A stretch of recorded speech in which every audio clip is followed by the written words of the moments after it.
in order to become food. And I'm sticking with it. What is your take on it? Well, I'm certainly agree with you from the standpoint of, shall we say, the raising of food or the hunting of food. It gets tough to make distinctions, when there's cultural issues involved.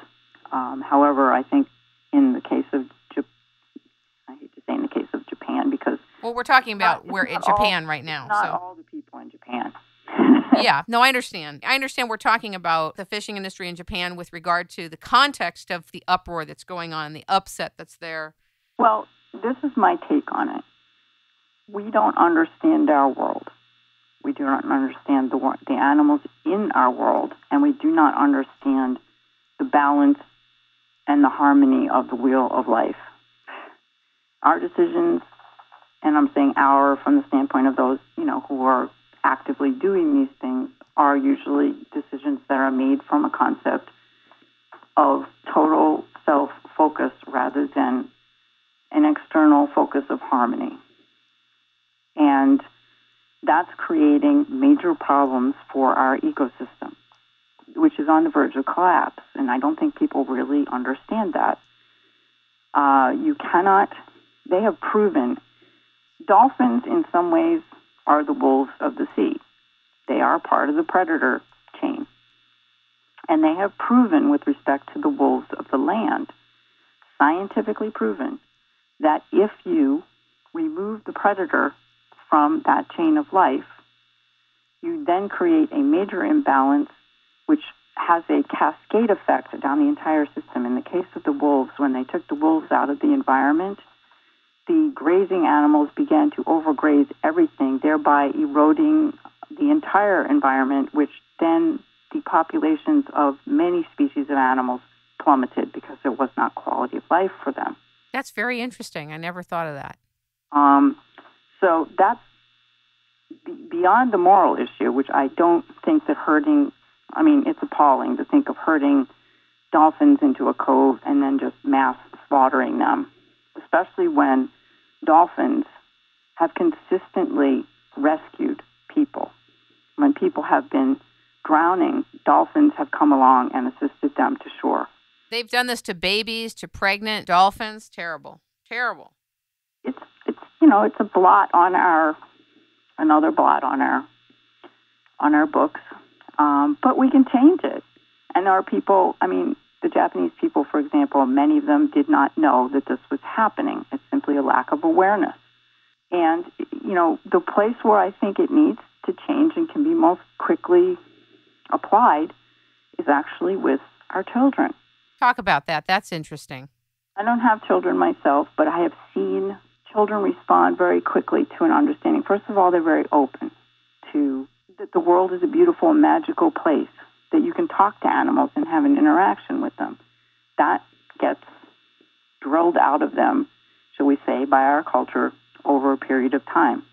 And the more disconnected we get, the more unhappy we become. However, with the respect to children, when I was living for a brief time in Wyoming, I became friends with a little girl who lived across the street. And I happened to have pet rats at the time. And I was very well aware of the, usually adult prevailing sentiment with respect to them. Oh, ew, how could you? One would say that there's prejudice, definitely. Pet rats, however, they're intelligent. They're very affectionate. They're very loving. They understand their names. They'll come when they're called. They're more than willing to interact with you and to have fun with you. So I shared that with the little girl across the street. Kendra was her name. And she brought her friends. And I, just basically took the time to show them how to handle them and how to communicate with them and how to understand them. So they started this I Love Rats Club.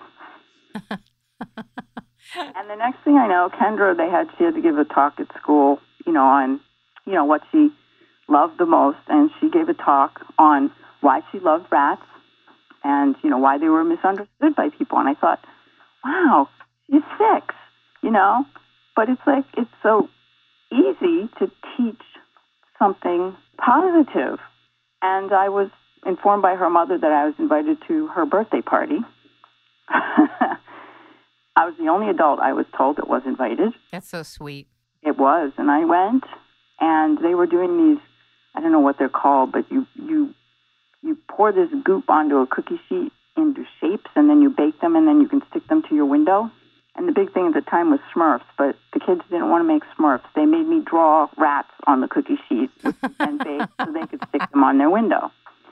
And I thought, I'm not teaching just about animal understanding here. I actually inadvertently taught them about prejudice, because you're prejudiced against something that you fear and that you don't understand, which is a universal concept, not just about animals. And I've seen it at the zoo.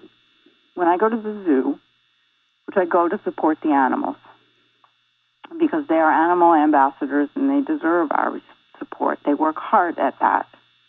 And I stand in front of the enclosures and I listen to the people talk, the children and the parents. And I listen to people say terrible things about the animals. You know, they judge them, they criticize them, they make fun of them.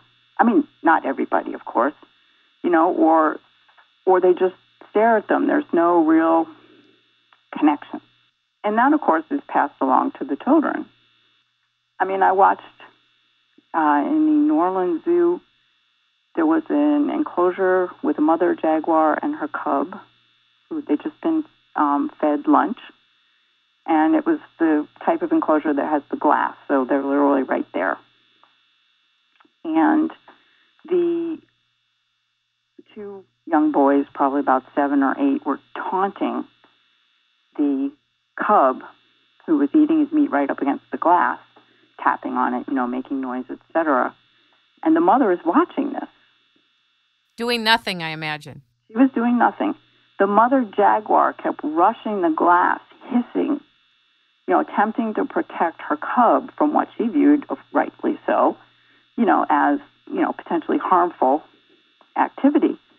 And I just stood there and I was just shocked that the mother, the human mother, was not understanding the same motherly instincts in the mother jaguar, you know, to protect her children. I mean, how would she feel if her kids were sitting at a picnic table and a bunch of people came up and started, you know, harassing them?